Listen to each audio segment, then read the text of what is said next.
Oops.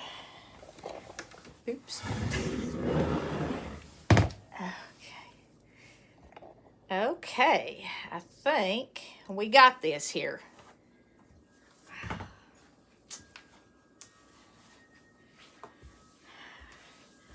Well, good evening, folks. Is everybody warm, I hope, and snug? Welcome to my worst nightmare. I have, seriously, this is probably my biggest anxiety here, is cooking on live video. I have made some huge messes in the past, but because we're snowed in, we can't do a regular video and edit it and get it up for y'all. So what we're doing is I'm all set up, have everything set up just like I do when I normally shoot videos for y'all so that Alex can edit it. But I'm streaming what I'm doing. So y'all are going to get the full thing. And I'm going to start the video with the introduction that you normally see. And then we're going to make a treat that is going to bring all the warmth of summer's favorite treat to you in this blizzard in a different form. And I don't know if anybody's guessed what we're making yet by looking at the ingredients, but you'll know here in about 2 seconds. Ready? Howdy, folks, and welcome to the Hillbilly Kitchen.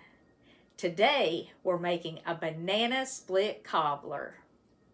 Now, this is the perfect wintertime dessert because it brings that nostalgic flavor of summer's favorite treat into a warm cobbler. This is super easy, and I had to make some substitutions because I've been snowed in for 5 days.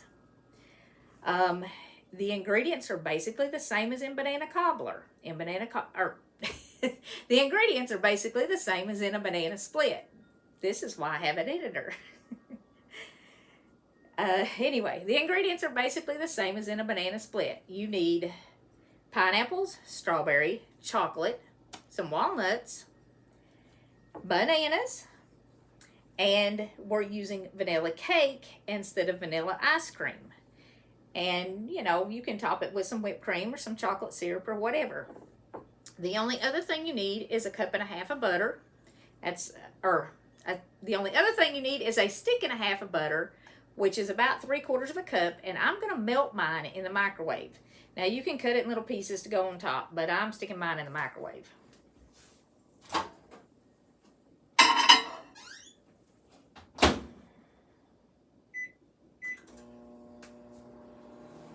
I hope y'all can follow this. Alright, now, my first substitution. I had to make 2 of these because you're going to bake this for 45 minutes in a 350-degree oven. I only had 1 can of crushed pineapples. You need a can of crushed pineapples. I had 1 can of pineapple chunks. Now, there's slightly more pineapple and slightly less juice in the crushed pineapple, but I crushed my chunks up. And I'm going to start with that, and it doesn't matter. This is a cobbler. Just about anything will work in a cobbler. You can make all sorts of substitutions. Get that pineapple out of there. Pineapple is like my favorite. The next substitution I had to make, because I'm snowed in, I did not have strawberry pie filling. So I'm using cherry pie filling. You want a can of pie filling, though, and you could use, if you don't like strawberries, you can use cherries. Lots of folks I know have strawberry allergies. You could even do another flavor in it if you didn't want the strawberries or the cherries. But classic banana splits generally have strawberries. If you're stuck snowed in a blizzard, use what you got. Actually, if you just need a dessert in a hurry, use what you got. And you could also use frozen strawberries in this, but for some reason I didn't have any frozen strawberries either. You would probably want to soak those in a little sugar to get a little juice in them, and it would bake up fine, I'm sure. I mean, it's a cobbler. Alright, so let's pretend we have pineapples and strawberries. The next thing we're going to do is, next thing we're going to do is our bananas. Now, you want 3 or 4 bananas, ripe bananas. They don't need to be overly ripe, but green ones don't tend to do as well. let me get this butter for it drives us bananas. We don't want the beeper beeping there and driving us crazy. Just peel your bananas, and then we're going to slice them in rounds.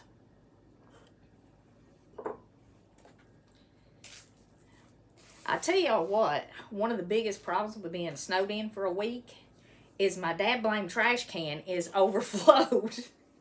I'm going to have to take some of it downstairs and just leave it in bags in the basement because the trash can is just too full. I don't know what to do with it.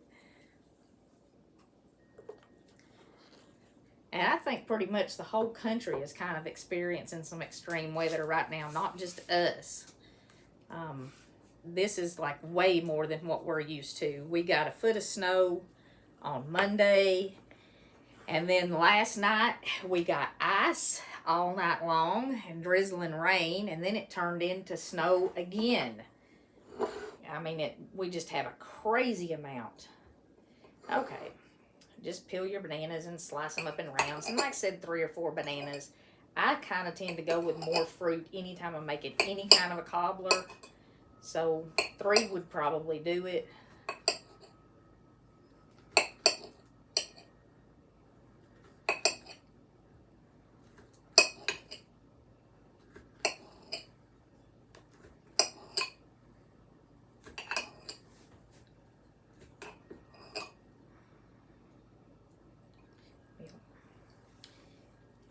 And once you get your bananas sliced up, just throw them in a layer here.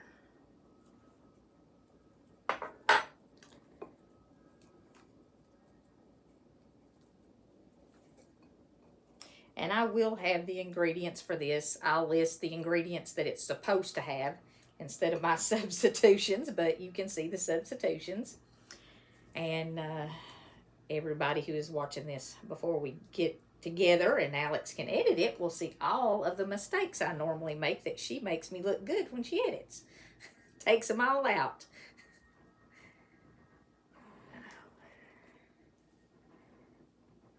I actually have her, she's on here too, but she's on my phone over here, not at the house with me. Hi everyone. See, she's on here. I've got her sitting right here beside me. Okay. Now see, I've got more bananas than I need, but that's all right. You can't have too much fruit.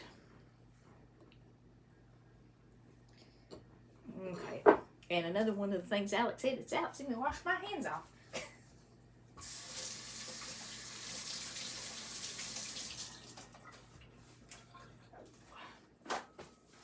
Okay. Now, once you got your layer of bananas, we'll get this out of the way too. Oops, this one's almost done. Let me see here. Oh yeah, that looks good. I'll go ahead and just turn that off. All right, once you got your layer of bananas, then you're going to do your chocolate. And I'm using about half a bag of mini chocolate chips. The mini ones melt better. You could also use, you know, regular ones. You could chop up a couple of candy bars if that's what you had. And you can adjust the chocolate to taste more or less. But, you know, it's supposed to taste like a banana split. Now, the next thing is some chopped walnuts. Now, if you don't like walnuts or you don't like nuts at all, leave those out. You don't have to have them. But a banana split usually has some chopped walnuts. And something that I used to do too is I would drizzle our banana splits with a little honey. And you could do that in this cobbler. You could drizzle some honey in there. That's about enough of them. I didn't measure them. I maybe used 1/3 to 1/2 of a cup. But it's to taste. Now, the next thing you need is you need a cake mix. A vanilla cake mix, white cake mix, yellow cake mix. One of these cute little cake mixes with the confetti in them is fun, the funfetti ones. And the one I have in the oven, I made in one of those giveaway pans. And I'm going to run it next door tonight. And it's 18 degrees to my neighbors because they have also been snowed in for a week. And there's a girl over there who is a teenager, and I'm sure she could probably use some of this. But anyway, the next thing we're going to do is we're just going to dump our cake mix on top of here. And you noticed I'm not mixing any of this. You don't mix it, just layer it. Oh goodness. Dump it in your bowl, not all over your counter.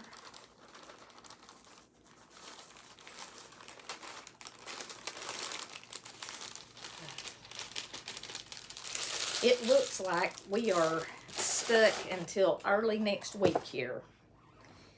Alright, and once you get your cake mix on there, like I said, you can use vanilla, yellow, white, the confetti ones, even a banana cake mix. I know Duncan Hines, I think it is teamed up with Dolly Parton, and they've done a banana cake mix.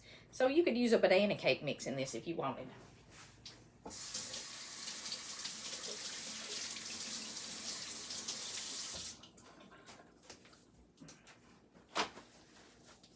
And again with the hands. Okay, now if you melt your butter, instead of putting it in pieces, you can add a little extra vanilla into your butter, which I'm gonna do. Because like William at Vanilla Feeds Tomorrow says, good vanilla makes all your desserts better. So,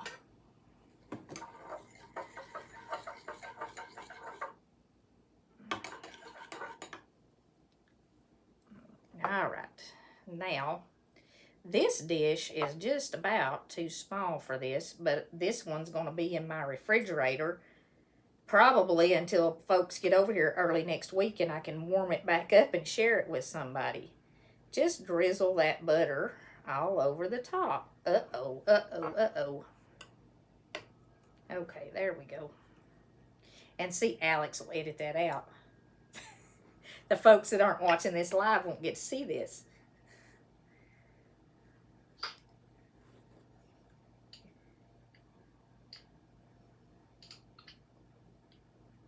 This is definitely a full pan. And this is a 9 by 13 pan. It's just a little 9 by 13 pan. This is one of those carry along pans. And I thought it would be good in this one. You really don't need to mix this up this much because it would fit in my refrigerator easy. But it's a little bit small. Alright, well anyway, you got the idea. Put your butter on there. Now we're going to put this in a 350 degree oven for about 40 minutes. 40 to 45 minutes until it's all nice and golden brown and bubbly. And I've got one in the oven that's all done. So we're going to see what it looks like as soon as I clean up my butter.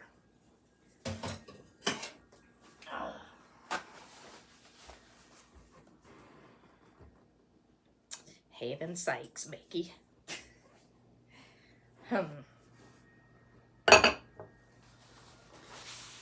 Thank goodness for paper towels. That's all I got to say.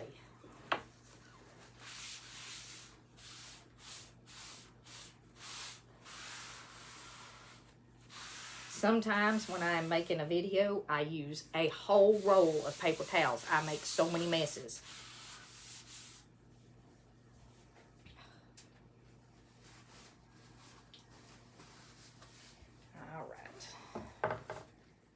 My pan up here just a little bit.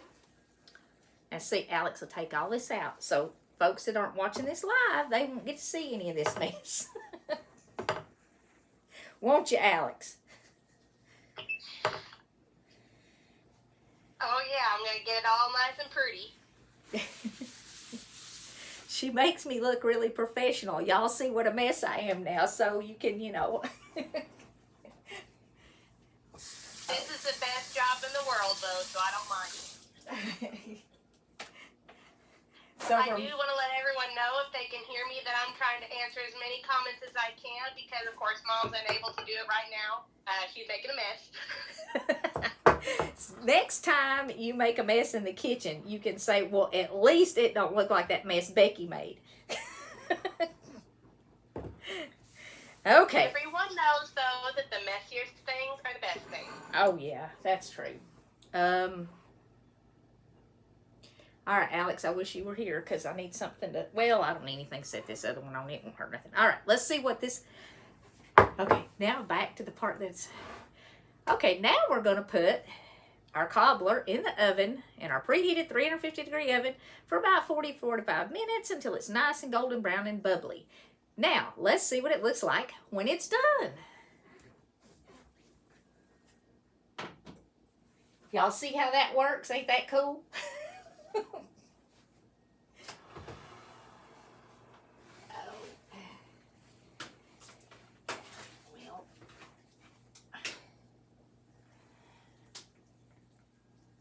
Oh my, my.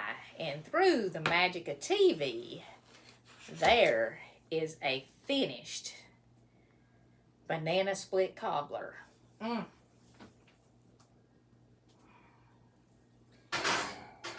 Now what Alex will do while I'm doing all this, she'll go to the overhead shot, show the finished banana split cobbler, and then she'll come back to it when I get my hair out of my face here and I get turned back around.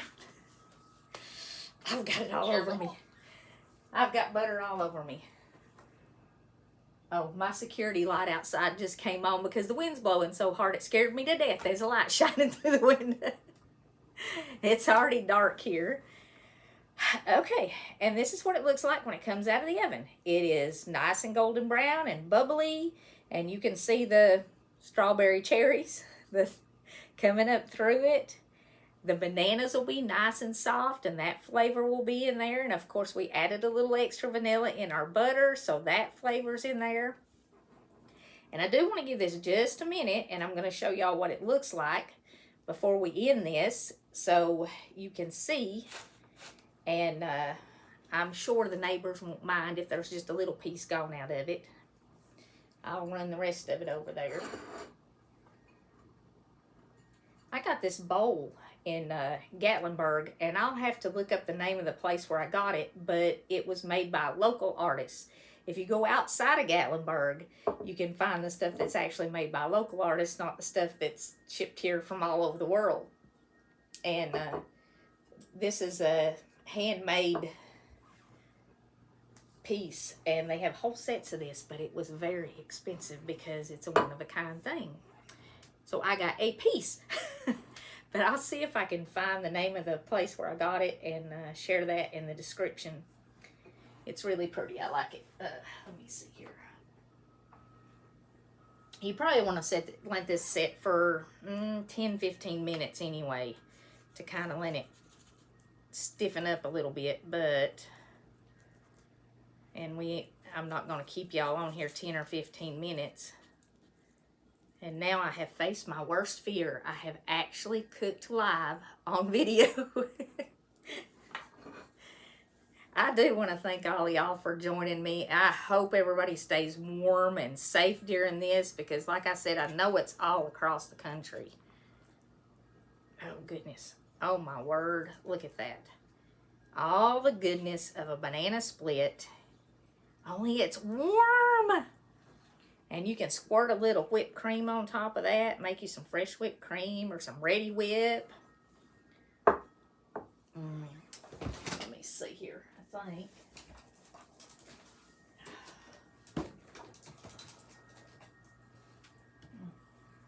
I've got some Ready Whip. Alex actually left it here. Thank you, Alex. You're welcome. I have I get some of that cake. I have Ready Whip and banana split cobbler. I'm sorry you're not here. I'm sorry, I'm not there too. And look at that. Oh my gosh. It's summer and it's steaming and we're in the middle of a blizzard. So I hope you've got the stuff that you can put this together tonight, maybe, or sometime this weekend. And if you can't get it done this weekend, maybe you can get it done, you know, a little bit later. What did I do with my thing? This would be a really good recipe. See, she cuts all this out too. This would be a really good recipe for any winter potluck. If you wanted to take it to a church dinner, maybe Valentine's Day dinner, this would be good for sleepovers, youth groups. I mean, anything like that, because it's so easy to make. You just layer it, throw it in the pan and layer it, melt that butter, pour on top of it, and you're good to go. You know, summer in the middle of winter, and it's hot, so it'll warm you up. I mean, everybody likes a banana split, but having a hot banana split in winter, what could possibly be better? Hang on. Oops. Lost my mic. Alex will take all this out. Let me make sure I didn't Nope, I didn't bump it off. See, I just stuck my face right in the camera. She'll take all that out. And I still got the wrong piece of paper.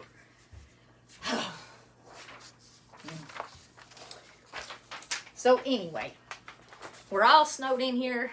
It's cold. It's cold all across the country. There's people been stuck in their houses for over a week, not just here, I know, but other places too. And Melinda did this meme. I know some of y'all might have seen it already. I used it as the thumbnail on this live. But I wanted to share these verses with you before we leave tonight. Let not your heart be troubled. That's John 14:1. I will never leave thee. That's Genesis 28:15. I will uphold thee. Isaiah 41:10. I am with you always, ever, even unto the end of the world. That's Matthew 28:20. And I know a lot of folks are a little uneasy. Like I said, we're going to have sub-zero temperatures here again. We have snow and then ice and then snow on top of ice. And getting out is just about impossible. And that is kind of stressful. But the weight of the snow on our roofs, because it's not something that houses and garages and barns are engineered for here. We don't get this much. You know, it's all a lot of stuff to stress over. And just trying to stay warm. Is the power going to go out because of all ice and snow? But these verses kind of let us know that God is with us always. He's going to be there. He's going to take care of us through it. And, you know, we'll be all right. It's going to melt. The sun's going to come out. Next week it's going to be raining and nearly 60 here. So praise the Lord. It's only temporary. Y'all stay safe. Stay warm. If you're joining us in the live stream, thank you so much for being with us tonight. And if you're watching this sometime later on, thank you so much for being with us in the Hillbilly Kitchen. We really appreciate all of you watching and being here. We appreciate your support. Please share our videos with your friends. If you haven't already, don't forget to click like and subscribe before you leave. And until next time, remember to put God first. Good night, everybody. Thank you so much for being here. Bye, guys. Thank you. I really appreciate everybody being here live. This really is my worst nightmare. Now you know what a mess I make. Good night. Now I got to figure out how to end this. There we go.